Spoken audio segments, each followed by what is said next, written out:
황금 연휴가 지나고 있는데도 하나님이 저를 기억하고 예배 드리게 된 것을 너무나 감사합니다. 목회자는 갑자기 연휴가 생기면 좀 불안해져요. 옛날엔 교인들이 연휴에 상관없이 주일을 잘 지켰는데 요즘은 연휴나 휴가 되면 당연히 교회를 안 나오는 걸로 돼 있어서 오늘은 얼마나 또 많이 빠질까 그런 걱정을 하게 됩니다. 그럼에도 불구하고 많은 분들이 참여해서 너무 반갑고 고맙습니다. 제가 작년에 이화여대에 체프를 갔었어요. 2학년, 3학년 학생들 한 2,500명이 쫙 앉아있는데 가면 순간적으로 긴장이 돼요. 이렇게 맨날 100명 이렇게 앉아있다가 대학 여대생들 한 2,500명이 이렇게 딱 쳐다보면 확 긴장이 돼요. 근데 그 교목 목사님이 제가 설교하기 전에 들어가기 전에 신신당부를 하더라고요. 너무 긴장된 분위기를 누그러뜨린다고 뭐 꽃밭에 와서 참 좋았다더니 뭐 이런 얘기 절대로 하지 말라고. 그게 여성을 비하하는 그런 용어가 된다고. 제가 오늘 문득 성가를 보면서 이상학 권사님한테 그런 생각이 들었습니다. 그래서 제가 굳이 그렇게 표현을 하지 않겠는데 좋으셔서 다른 남성들을 드리지 않는 것인지 어떤지 잘 모르겠지만 하여간 성가는 너무 좋았습니다. 우리의 마음을 차분히 적셔주는 귀한 성가 너무 고맙고 그를 통해서 우리 모두가 다 그리스도의 참된 평화가 넘쳐났으면 좋겠습니다. 요즘은 집집마다 다 한 명, 두 명 이렇게 낳고 아이가 적으니까 부모가 온갖 신경과 정성과 그 아이를 모시고 살죠. 그런데 60년대 한국전쟁 끝나고 이제 베이비 부모 세대가 됐을 때는 보통 한 가정에 아이가 4명, 5명, 저희도 4남매, 제 아내도 5남매, 그리고 조금 더 많은 집들은 7명, 8명 이런 집들이 굉장히 많았습니다. 그래서 부모들은 먹여 살리냐고 힘들고, 그러니까 아이들을 일일이 다 신경을 쓸 수가 없어서 되게 마지들이 반 엄마 역할, 반 아버지 역할을 했습니다. 그래서 저희 어렸을 때는 누나가 애기 동생 키우고 저런 사진 흔한 그런 모습이었습니다.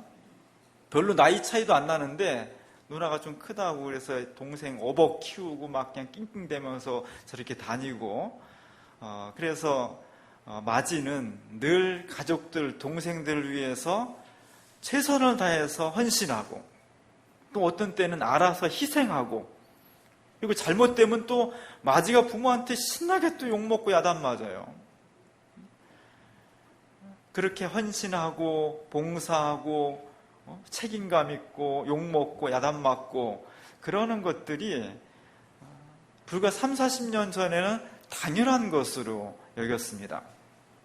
왜냐하면 부모들도 너무 살기 힘드니까 마지에 대한 책임감과 기대가 있었기 때문이죠. 예능이야 똑같은 자식 중에 그냥 하나가 아니라 큰 아이로서 어찌 보면 이 가정을 이끌어 나갈 중심축이라는 그런 기대가 있었고 본인들도 내가 똑같은 동생들과 똑같은 부모의 자녀라기보다는 마지로서 했던 큰 사명감과 특별한 책임감을 가지고 있었습니다. 지금같이 민주적이고 공평한 그런 걸 주장하는 세대에 보면 좀 안 맞는 거죠. 근데 가정에 좀 질서가 있어야 돼요. 가부장제가 다 좋은 건 아니지만 그렇다고 다 나쁜 건 아닙니다. 어머니는 좀 자애롭고 사랑이 많은 그런 표상이라면 아버지는 좀 뭔가 좀 규율을 잡고 엄하면서 질서를 잡는 이런 것들이 좀 조화를 이룰 때 가정이 평안하고 좀 더 행복해요. 그리고 무질서하지 않습니다. 혼란스럽지 않습니다. 오늘날 가정이 여러 가지 어려움을 당하는 이유 중에 하나는 아버지의 자리가 그런 어떤 질서를 좀 세우고 책임적이고 가부장적인 요소가 너무 한꺼번에 무너지면서 가정에 혼란이 온 것이라는 요인도 있습니다. 물론 그것이 너무 강조하다 보면 가부장적이고 너무 장남 마지만 위하다 보면 또 그것이 문제가 발생하지만 너무 또 그게 다 무너져도 또 혼란스러워져요. 그래서 요즘은 아버지의 자리 찾기에 대해 굉장히 많은 이야기들을 하고 있습니다. 마지는 그 가정에서 하나의 자녀라기보다는 그 자녀들을 다 이끌어 갈 수 있는 그런 어떤 특별한 사명감과 부모의 기대를 가지고 있는 자식이 마지인 거죠. 하나님 입장에서 봤을 때, 전 인류를 놓고 보았을 때 이스라엘 백성은 수많은 종족 중에 하나가 아니라 하나님의 구원 역사를 이 세계 전체에 전파해야 되기 위해서 첫 번째로 부름받은 마지와 같은 그런 사명자들이었습니다.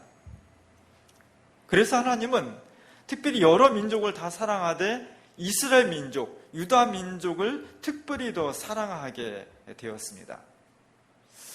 그런데 이런 기대와 달리 이스라엘 백성들이 하나님 앞에 죄를 짓고 하나님 앞에 범죄함으로써 그들이 하나님 앞에 심판을 당하게 됩니다. 그래서 이스라엘 역사를 보면은 다윗과 솔로몬 시대에 이스라엘이 하나님의 엄청난 축복을 받습니다. 정말 요만한 민족이었는데 다윗과 솔로몬 시대에 나라가 부강해지고 옆에 있는 여러 나라들이 오히려 이스라엘을 복종하면서 조공을 들여오고 정치가 안정되고 경제가 부흥하면서 문화가 발전하고 이런 황금기를 당하게 됩니다. 그 축복과 은혜를 감사하면서 더 주님을 모시고 살았어야 되는데 안타깝게도 그 이후로는 이스라엘 백성들이 이 은총, 이 풍요 이렇게 잘 살게 된 것이 하나님 덕분이 아니라 바알 덕분이야. 이러면서 물질 중심으로 쾌락 중심으로 타락을 하게 됩니다. 여기에 대해서 하나님께서 북왕국을 먼저 멸망시키고 그리고 그것을 보면서도 회개하지 않는 유다 민족도 BC 587년에 바벨론에 의해서 멸망을 당하게 됩니다. 바벨론 포로로 잡혀가는 거죠. 이스라엘 예루살렘 도성은 불타고 파괴되고 수많은 사람들이 피해 도망가고 그리고 수많은 사람들이 또 바벨론으로 포로로 잡혀갔습니다.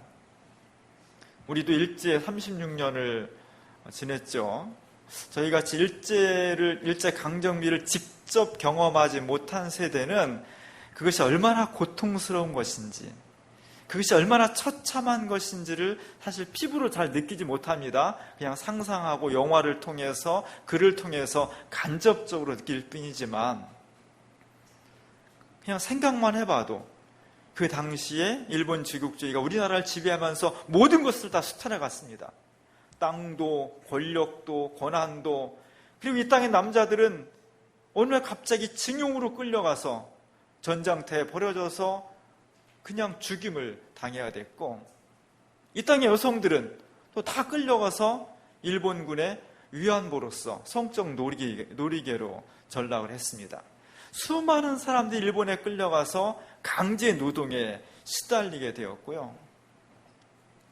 정말 그곳으로부터 36년에 지나고 나서 해방이 되었다는 것은 너무너무 감사하고 기쁜 축복의 은총이었습니다. 요즘 제일 흥행을 많이 타는 영화가 무슨 영화예요? 제목은 좀 섬뜩하죠. 암살. 암살이란 제가 아주 좋아하는 전지현이 여주인공으로 나와서 되게 우리나라 올해 발표한 것 중에 처음으로 1000만 명 관객을 동원했다고 그래요. 1000만 명이 대단한 겁니다. 그리고 또 저것이 일제에 저항하는 독립군들, 여성 독립군들의 활약상을 그린 건데 참 타이밍도 기가 막히게 8월 15일 날 1000만 명을 돌파했다고 그래요. 그래서 저 여성으로 나온 안오균이라는 사람으로 나온 전지현이 주인공으로 나왔는데 사실 저 사람의 모델이 우리나라 그 여성 운동가 중에 남자현 열사라는 분이 모델이라고 그래요. 1872년에 태어나서 1933년도에 순교를 했습니다. 이분은 경북 영양이 고향이에요. 근데 거기서 독립운동을 열심히 한 분이 아니라 사실은 아주 독실한 그리스도인이었다는 거예요. 정말 열심히 교회를 다녔고 서울로 올라온 뒤에는 민족운동을 하는 목회자들하고 열심히 교류하면서 같이 만주 지방에다가 여성 계몽 운동도 하고 교회도 막 개척하고 그 정도로 굉장한 열성적인 신앙이었다는 겁니다. 그리고 이분이 1926년도인가 일본 조선 총독 사이토 총독이라는 사람, 그리고 만주에 일제가 파견했던 전권 대사를 총으로 살해하려는 무장 독립운동을 뛰어들게 됩니다. 물론 두 번 다 성공을 하지 못했어요.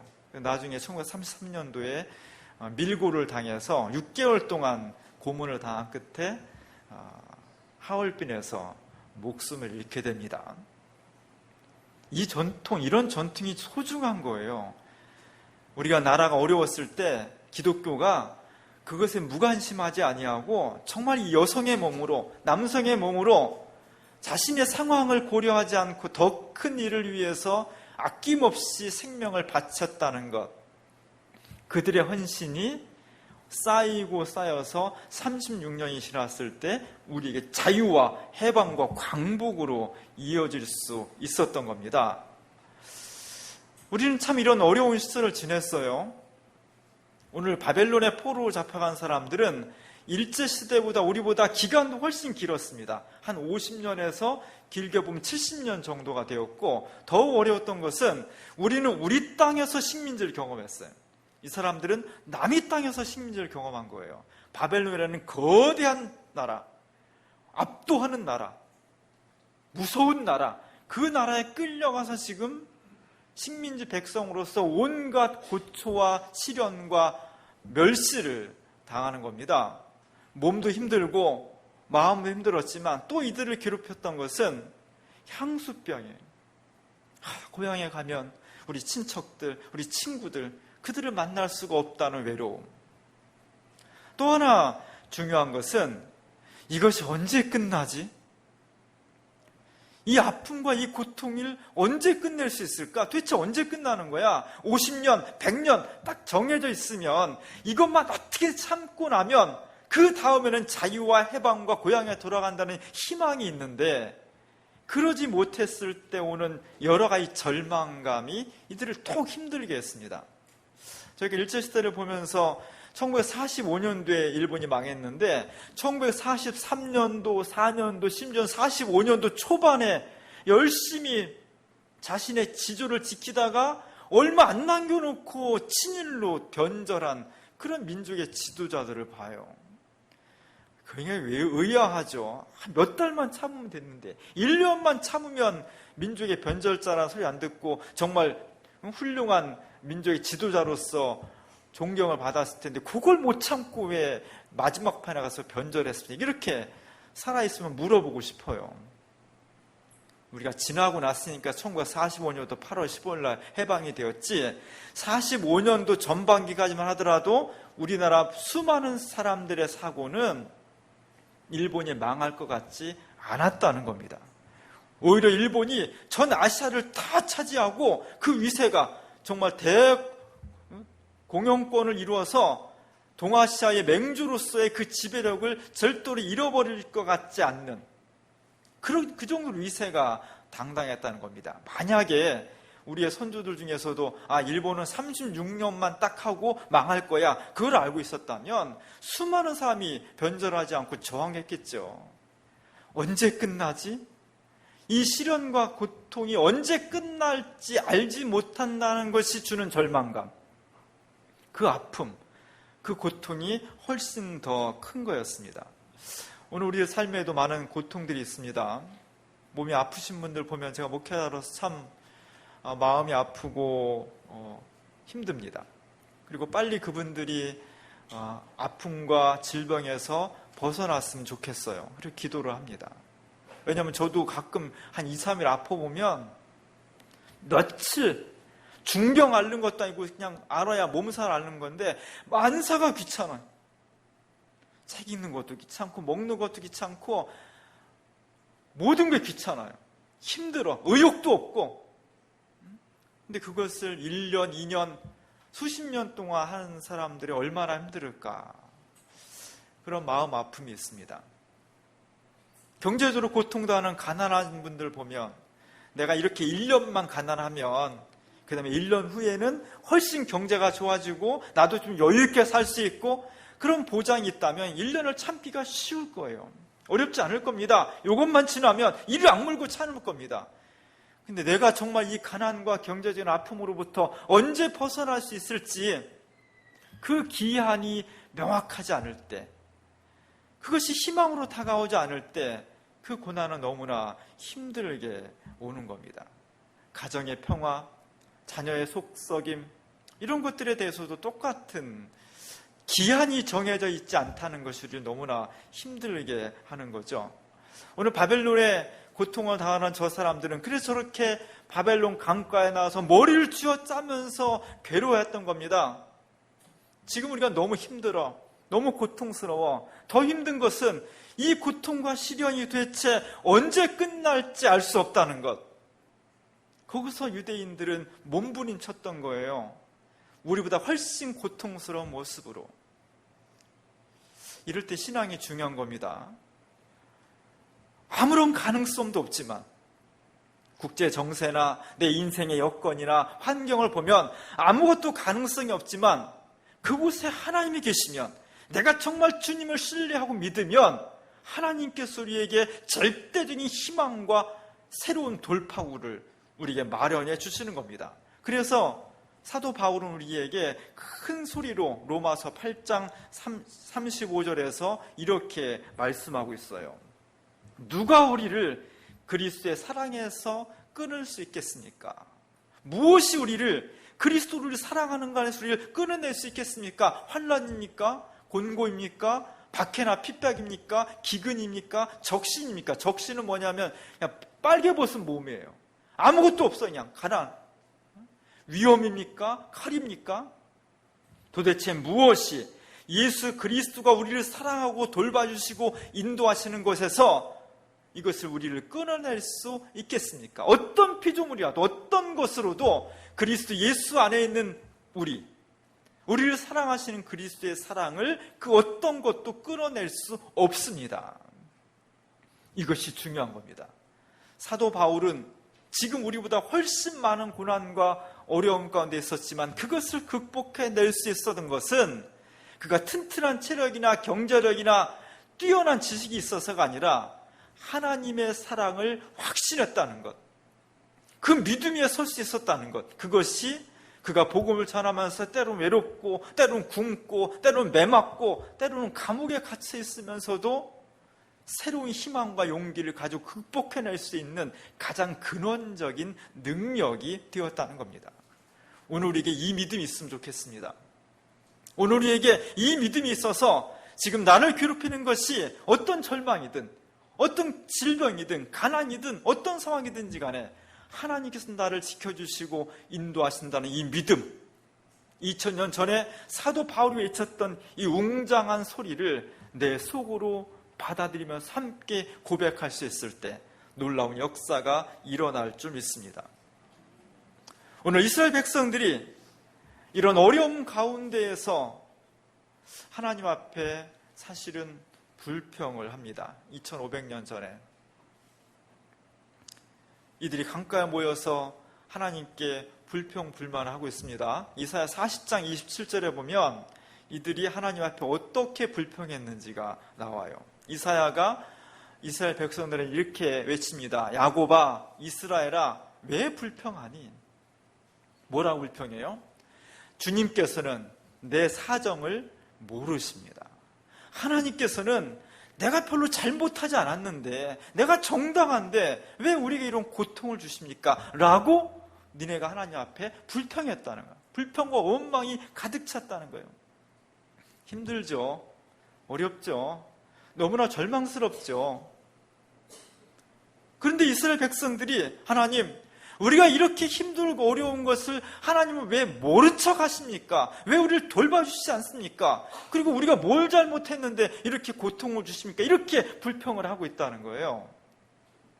여기에 대해서 오늘 이사야 선지자가 오늘 본문에서 단호하게 하나님의 음성으로 응답을 하고 있는 겁니다. 42장 18절 우리가 읽은 데 보면 너희 못 듣는 사람들아, 이스라엘 백성을 향해서 막 불평하는 사람들에게 하나님께서 야, 이 맹인들아, 못 듣는 사람들아, 귀머거리들아, 이렇게 좀 단도직입적으로 단호하게 말씀하셔요. 너희가 아무리 내가 이야기를 해도 보지도 않고 듣지도 않았다. 그렇게 말씀을 하셔요.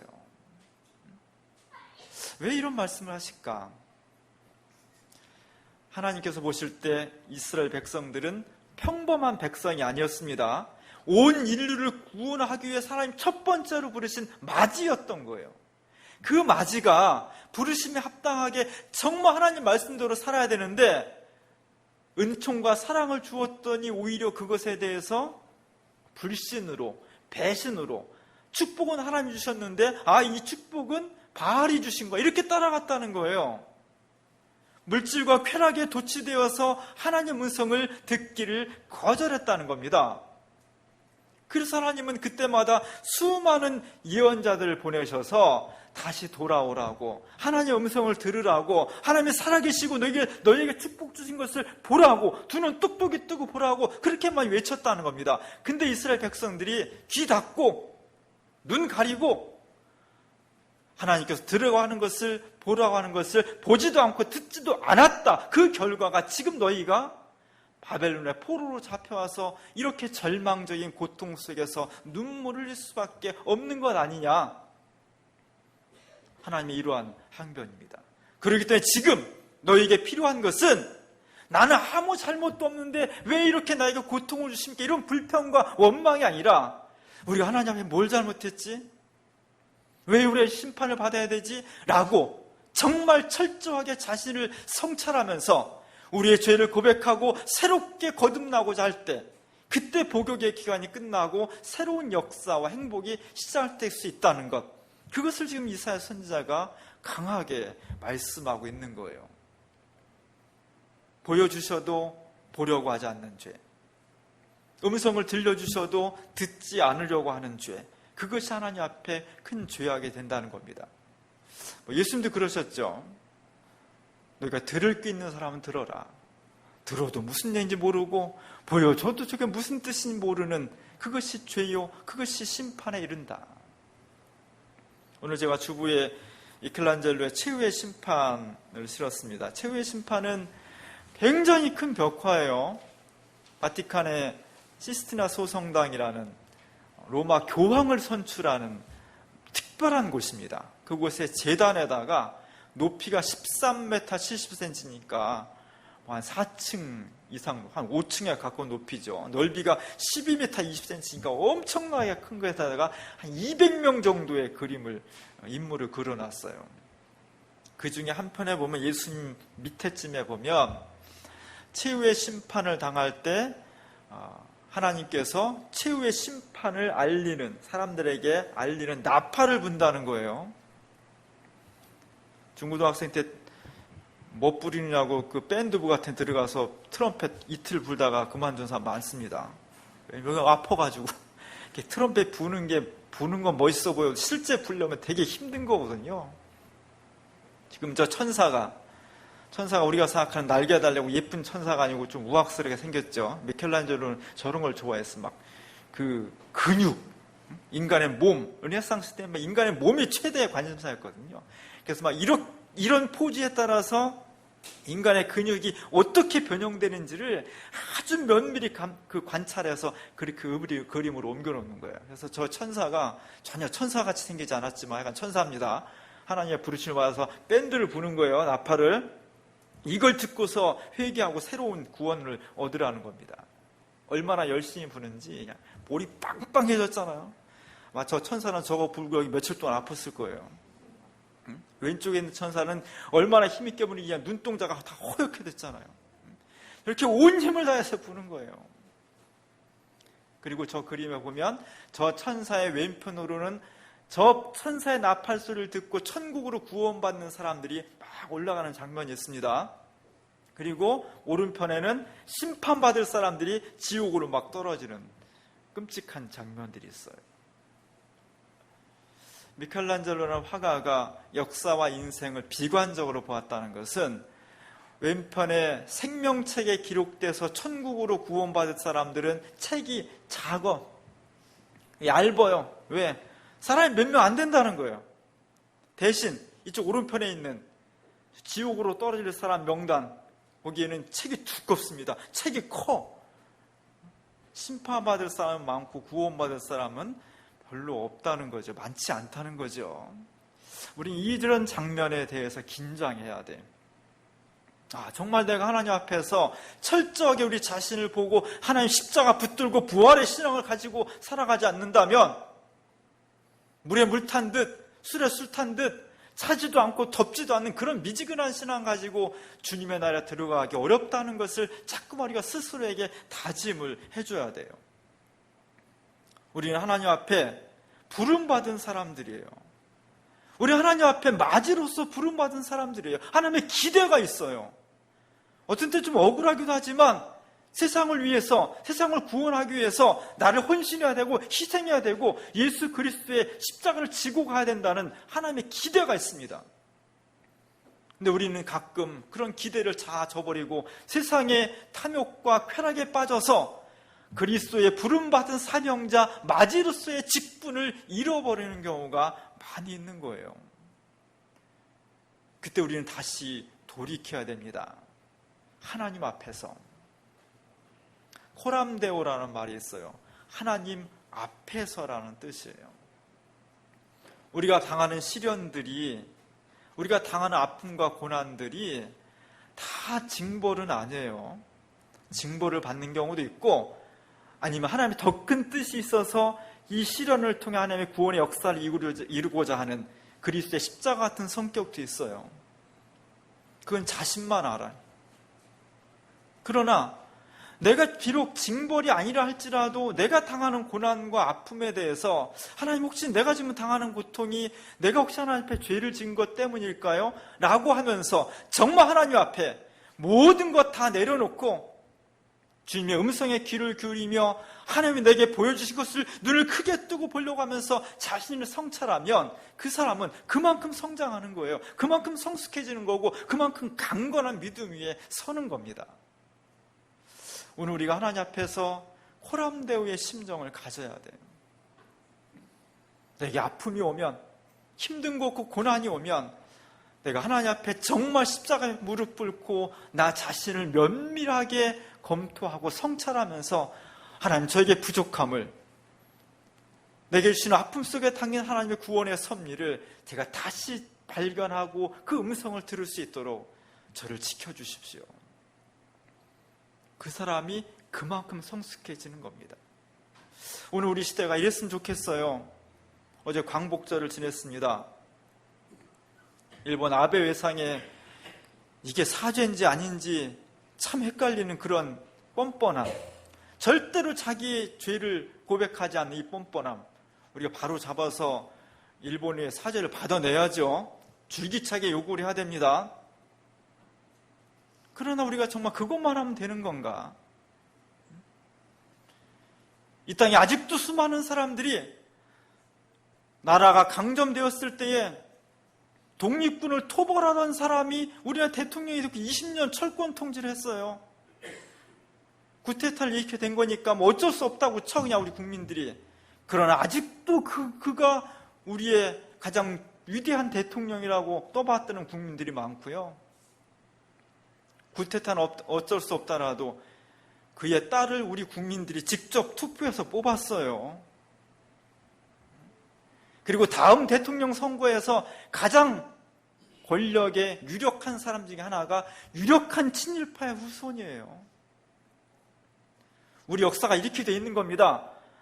일본에 대해서 우리가 욕을 해야 되지만 정말 그 아픔과 고난과 시련에 대해서 우리가 하나님 앞에 무엇을 참여해야 되고 무엇을 준비해야 되는지를 철저하게 회개하고 성찰하지 않는다면 일제시대는 또 오는 겁니다. 우리가 아무런 교훈도 얻지 못한다면 또다시 역사의 불행은 되풀이될 수밖에 없는 겁니다. 지금 우리는 하나님의 나팔 소리에 대해서 진지하게 우리의 귀를 열어야 되겠습니다.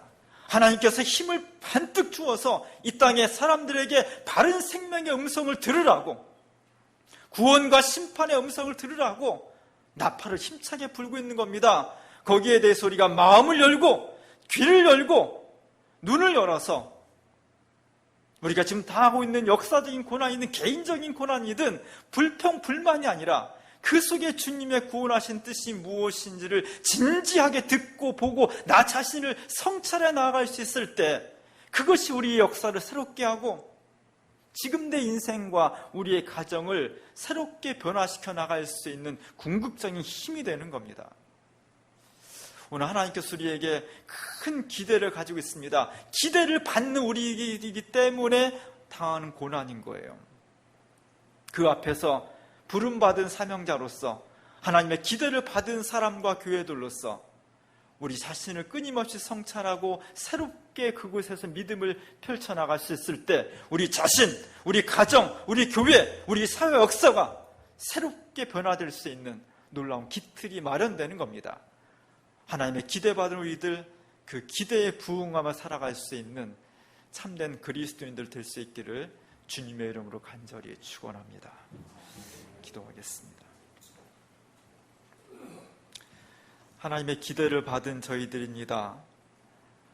그 기대에 못 미치지 않았는지, 하나님의 기대를 저버리지 않았는지 우리 자신을 끊임없이 참여하고 성찰할 수 있는 믿음을 주시옵소서. 하나님의 놀라우신 사랑을 바라보면서 우리 자신이 그리스도의 기대에 맞추기 위해서 최선을 다할 수 있는, 그리고 하나님의 음성과 주님의 놀라우신 역사를 듣고 보기 위해서 최선을 다할 수 있는 우리 모두가 될 수 있도록 도와주시옵소서. 하나님의 기대, 그 기대에 아멘으로 응답하여 나아가는 행복한 저희들 될 수 있도록 도와주옵소서. 예수님의 이름으로 간절히 기도합니다.